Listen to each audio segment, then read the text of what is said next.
E chegamos agora na aula 4 e vamos tratar de casamento parte 2. Nessa situação aqui do casamento, vamos tentar ser breve, né, como eu falei anteriormente, vamos tentar chegar a 20 minutos, porque são dinâmicas, a gente fala de fofoca, obviamente que as fofocas são com princípios, tá? Isso é uma continuidade da aula 3, a gente não vai contar fofoca aqui, quem não está acostumado a estudar com a gente, vocês não vão ter acesso simplesmente.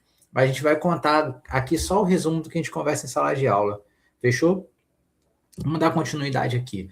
A gente faz uma revisão rápida, por quê? Uma revisão rápida para trazer o que a gente conversou na aula passada sobre isso. A gente falou sobre o casamento parte 1, sobre a comunhão, o casamento com uma comunhão plena de vida. Falamos sobre a capacidade para casar, falamos da idade núbio, falamos sobre o suprimento judicial, né? Nós temos duas hipóteses de suprimento judicial, que no caso seria o suprimento por idade, e também nós temos o suprimento de consentimento. Isso daí a gente falou bem em sala de aula. Sempre que houver uma divergência de entendimento do genitor com a genitora naquele relativamente capaz, que, não, a mãe não autoriza, o pai autoriza, ou vice-versa, aquele menor de idade, aquele relativamente capaz, pode buscar o suprimento de consentimento via Poder Judiciário, o suprimento de consentimento pelo juízo, e nós sabemos que menor de idade, ajuizando a ação, obviamente o Ministério Público tem que estar presente para tutelar o direito desse menor. Tá? Então, a gente está prosseguindo aqui do casamento 1, vamos agora para a parte 2 do casamento. E aqui eu falo dos impedimentos matrimoniais. Nós falamos na aula passada também sobre impedimentos matrimoniais, destacamos o rol taxativo do artigo 1521 do Código Civil e falamos que lá não existe interpretação extensiva, não existe analogia, não temos nada sublinhar, não conseguimos interpretar nada de forma abstrata. O que está lá é rol taxativo. O que está no artigo 1521 não pode ser mudado, tá? Por isso que nós falamos de impedimento matrimonial de forma absoluta. Não há o que a gente discutiu que está previsto no artigo 1521 e a gente prossegue com relação a essa interpretação. Beleza? Ó, nós falamos que o casamento que estiver eivado de vícios, ele vai ser absolutamente nulo. E a gente vai avançar. O juiz e o oficial de registro civil devem verificar os impedimentos de ofício. Porque nós falamos sobre aquele gráfico, lembra do gráfico? Habilitação, entrega de documentação, edital, e assim a proclamação para poder casar. Aquele procedimento, o cartório de ofício vai identificar o vício e vai travar o procedimento, vai julgar improcedente o procedimento, e aí os nubentes não vão poder prosseguir no casamento.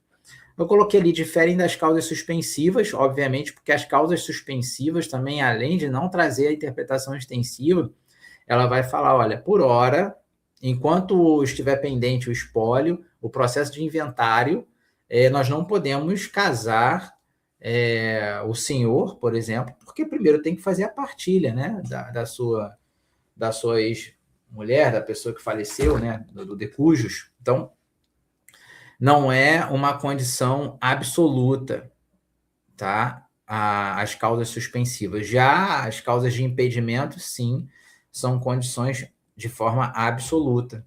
Coloca um rol de impedimentos matrimoniais, que nós já falamos na aula passada também, aqui a gente está só reforçando, que é ascendente e descendente, afins e linha reta, adotante com adotado, irmãos, único ou bilateral, pessoas já casadas, que no caso é a bigamia, e o homicídio doloso do cônjuge. Se o cônjuge sobrevivente condenado por homicídio doloso do outro cônjuge não pode casar com um cúmplice. E, obviamente, que isso vai haver um estudo sobre isso. Mas, poxa, professor, aconteceu de eu ver na minha rua que o cara lá mandou matar a mulher e chegou depois de um tempo, casou com a cúmplice. Beleza, quem é que vai saber disso? De repente, o cara nem respondeu o processo criminal ainda. Mas quando começar a responder um processo criminal e as autoridades descobrirem que realmente ele casou com uma cúmplice, e aí esse efeito vai ser interrompido imediatamente, porque são causas de impedimento, beleza? Efeitos de impedimento, nulidade absoluta. O casamento celebrado em infringência de qualquer impedimento, ele é nulo, de pleno direito. A nulidade absoluta apresenta 3 características, tá? Que é o não convalesce, a alegação a qualquer tempo e a legitimidade ampla. Poxa, por que eu falo que não convalesce? O que significa alegação a qualquer tempo? O decurso do tempo não sana vício. O casamento permanece nulo ainda que os cônjuges vivam juntos por décadas. Ele não convalesce, ele não vai ter validade nunca. Todos os atos praticados são atos nulos, de pleno direito. Qualquer pessoa, a qualquer tempo, pode chegar ao Poder Judiciário e arguir a nulidade absoluta desse casamento. Como é que faz? Ação declaratória de nulidade de casamento. Ah, eu conheço que o vizinho casou com a cúmplice. Cara, há 10 anos atrás eu posso fazer ajuizar uma ação declaratória de nulidade de casamento. Ah, 10 anos atrás não prescreve? Não. Por quê? Porque nós estamos falando de um rol taxativo, nós estamos falando de um rol que ele não tem extensão de interpretação, nada subliminar, nada de forma abstrata, tudo ali que está é previsto e tem que ser aplicado. Tá? Então, a nulidade é absoluta de pleno direito.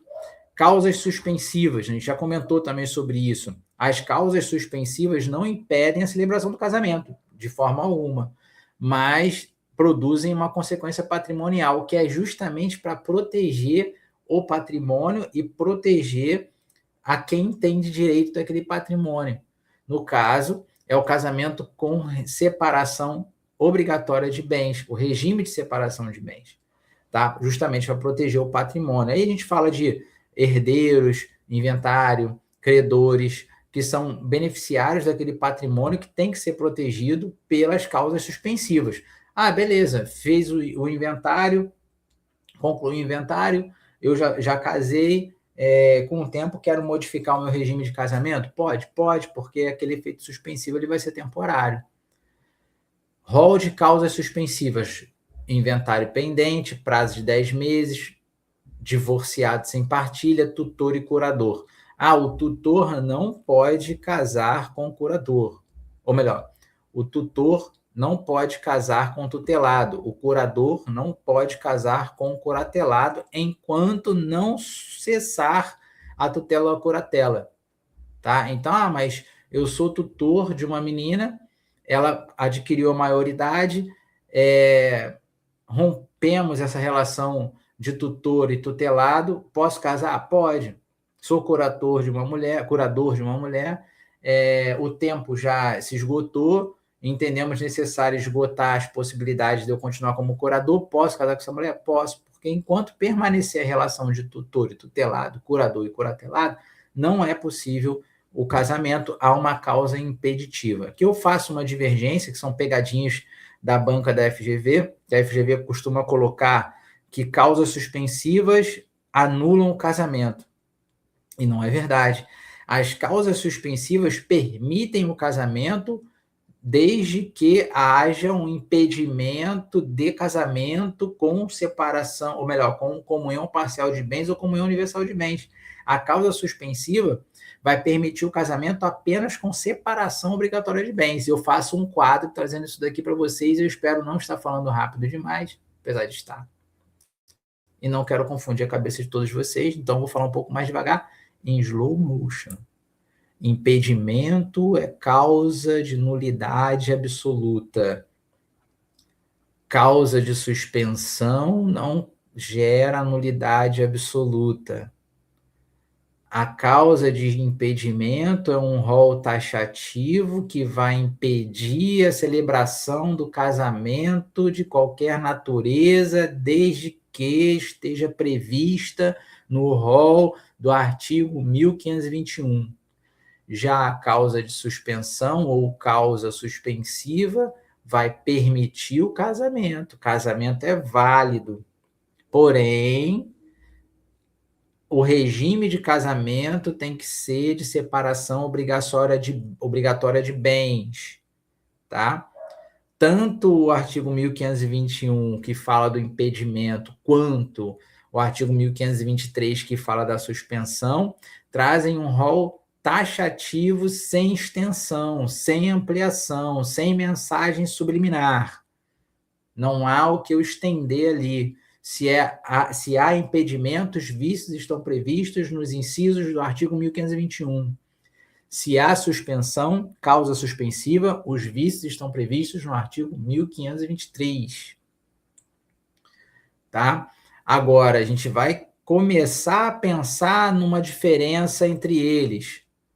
Se eu tenho alegação para declarar nulidade de um casamento eivado de vícios previstos no artigo 1521, que são as causas de impedimento, como é que eu faço para declarar essa nulidade?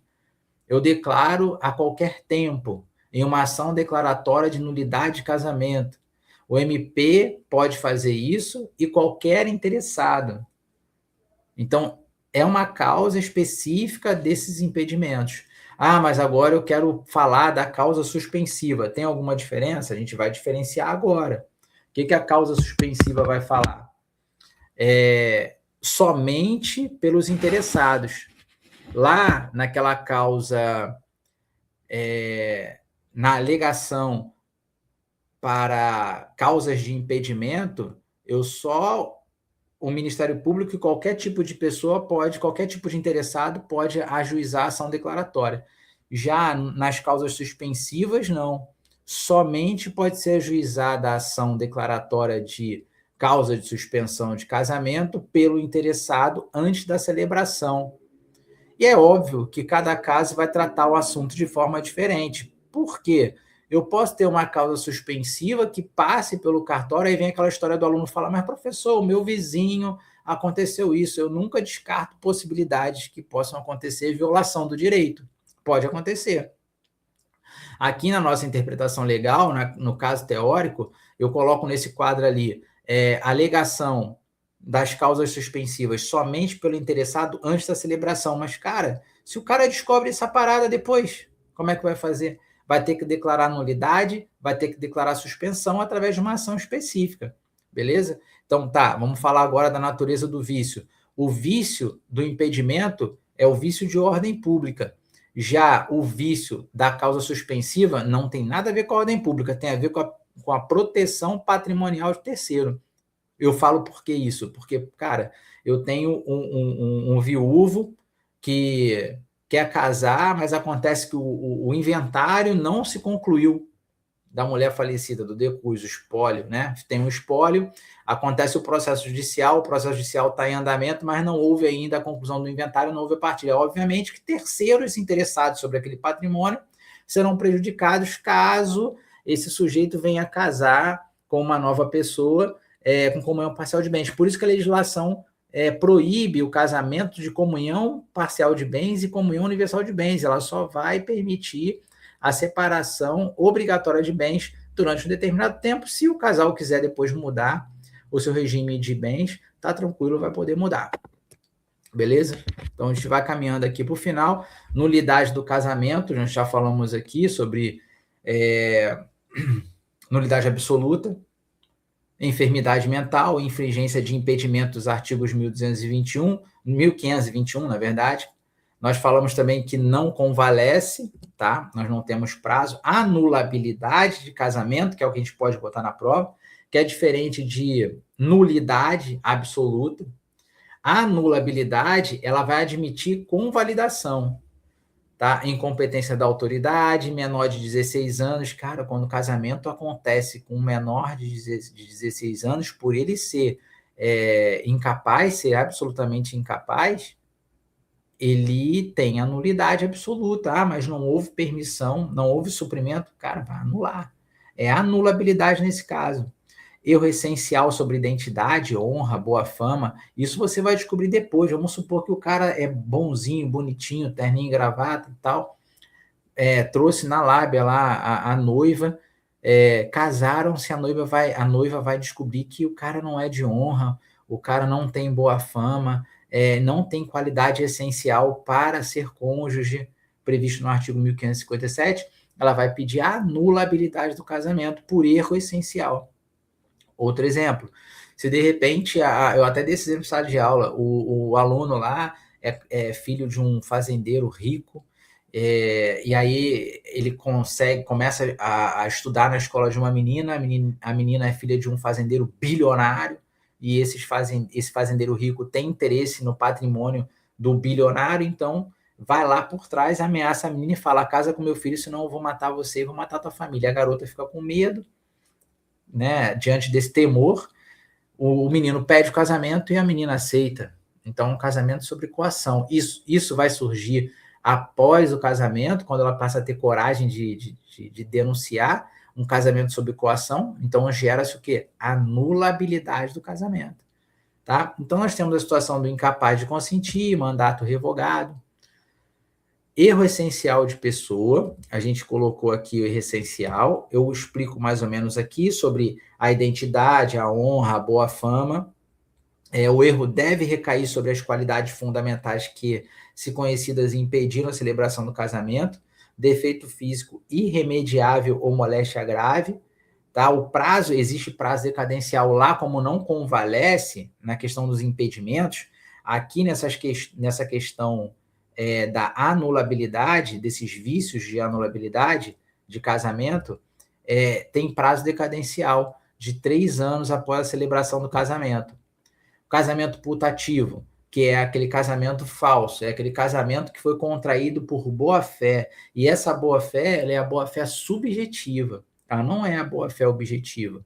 Eu boto assim: casamento putativo é o casamento nulo ou anulável que foi contraído de boa-fé subjetiva por um dos ou ambos dos cônjuges. Nesse caso, o casamento produz todo efeito civil até a data da sentença anulatória, como se válido fosse. Quem é protegido? Ambos de boa-fé. Os dois cônjuges têm todos os efeitos civis preservados, inclusive a partilha. Apenas um de boa-fé, somente o cônjuge de boa-fé aproveita os efeitos. O cônjuge de má-fé não obtém benefícios patrimoniais. E aí a gente vai ter que analisar o caso concreto, cara. Tá? Porque eu posso ter um casamento putativo, que é o falso casamento, onde ambos estão de boa-fé subjetiva, e aí se descobre ao longo do tempo que realmente esse casamento, por ser casamento viciado, é casamento somente pela fé, ou um casamento por ignorância, esse casamento não vai ter efeito, não vai gerar efeito jurídico nenhum, mas eu posso também ter o casamento onde um está de boa fé e o outro está de má fé. Aquele exemplo que eu contei para vocês ali, nós temos uma anulabilidade direta, onde o menino casa com a menina, ali os dois tinham boa fé, só que a outra boa fé da menina foi através de uma coação, ela vai causar nulidade. Agora, vamos supor que eu tenha ali a crença de um, ou a ignorância de um, e depois a boa-fé objetiva de outro. Eu vou ter que ter boa-fé de qualquer maneira. A boa-fé objetiva é aquela que ambos se desejam e estão dentro da lei, da norma jurídica. A norma jurídica encampa protege aquela intenção. Agora, a boa-fé subjetiva, não. A boa-fé subjetiva, eles têm interesse, mas eles também não sabem, pela ignorância, de que não há permissão. No caso, casamento entre irmãos, casamento entre pai e filho, ambos podem ter boa-fé, pensar que está fazendo certo, e, na verdade, a legislação não permite, tá? Aí eu boto ali filhos. Os filhos de casamento putativo têm sempre seus direitos preservados, independente da boa-fé ou má-fé dos pais. Bigamia, caso prático 1.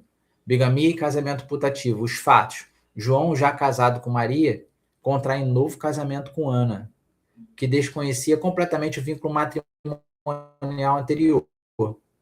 Casamento putativo: Ana, que agiu de boa fé, tem os efeitos civis do casamento preservado até a sentença: partilha, nome e alimentos. Se ligou na parada? Eu coloquei aqui um exemplo bem tranquilo para a gente entender. Ó, eu tenho uma situação de João já é casado com Maria, contrai novo casamento com Ana. Ana não sabe de nada. Quem está de má fé ali é João. Ana entra no casamento de boa fé, objetiva, porque ela tem certeza que ela está casando com uma pessoa idônea, passa pelo procedimento do cartório, para ela está acreditando isso. Houve um erro essencial ali, tá? E aí, por ela. Mas, na realidade, houve a bigamia praticada por ele. Então, nessa situação, eu tenho um casamento putativo. Agora, os efeitos do casamento vão prevalecer para ela, não com relação ao João. João responde criminalmente por bigamia. A boa-fé de Ana não exclui nem atenua a responsabilidade de João. Quem vai responder é João, porque ele deu causa. Ele é que praticou a bigamia. Causa suspensiva, divorciado sem partilha. Situação: Pedro, divorciado, não realizou ainda a partilha de bens do casamento anterior. Ele pretende casar novamente com Carla. O casamento é possível? Sim. A ausência da partilha é causa suspensiva, não de impedimento. O casamento pode ser celebrado normalmente, é suspensiva com relação ao regime. Pedro e Carla ficam sujeitos ao regime de separação obrigatória de bens, mas eles podem casar. Não podem escolher outro regime, enquanto não houver a partilha. Porque depois que houver a partilha, sim, pode mudar o regime. Agora, a escolha de outro regime não tem como. O objetivo da norma é proteger o ex-cônjuge de Pedro e eventuais credores, evitando confusão patrimonial entre os dois casamentos. E eu sempre vivo falando para vocês, cara, qualifica as partes dentro do Estado Civil. Por quê? Porque você envolve credores numa relação contratual, porque você envolve herdeiros, porque você envolve cônjuges. Tem que colocar a qualificação. Caso prático 3, anulabilidade por coação. Situação: Marina foi coagida a casar com Ricardo sob grave ameaça e sua integridade física e de sua família. A gente contou um caso praticamente agora aqui. Ela manifestou aparentemente consentimento na cerimônia, mas sem liberdade real de escolha. Ele é um casamento anulável por coação, tem um prazo decadencial. Marina possui 4 anos a partir da celebração de casamento para propor ação anulatória. Se ela ficar com isso na cabeça da ameaça e não colocar para fora dentro de 4 anos, ela não consegue anular o casamento. Tá? A coação gera anulabilidade, não nulidade. Então, existe diferença entre nulidade e anulabilidade. Impedimentos, causas suspensivas, nulidade absoluta, anulabilidade, casamento putativo. Esses foram os assuntos que a gente debateu nessa aula, tá? É um quadro de resumo de próximos passos. Ficamos por aqui. Essa é a nossa última apresentação. Espero que vocês tenham gostado. É um resumo. Na próxima aula a gente vai falar de regime de bens. Vamos dividir também em partes. Vamos falar da parte 1. E aí eu lembro a vocês, quem não se inscreveu no canal, por favor, se inscreva, porque isso vai ser importante para a gente. Fechou? Adorei estar aqui com vocês até agora. Fizemos aqui um resumo do que a gente conversou em sala de aula. Continuem assistindo esse material, que vai ser de grande valia para vocês.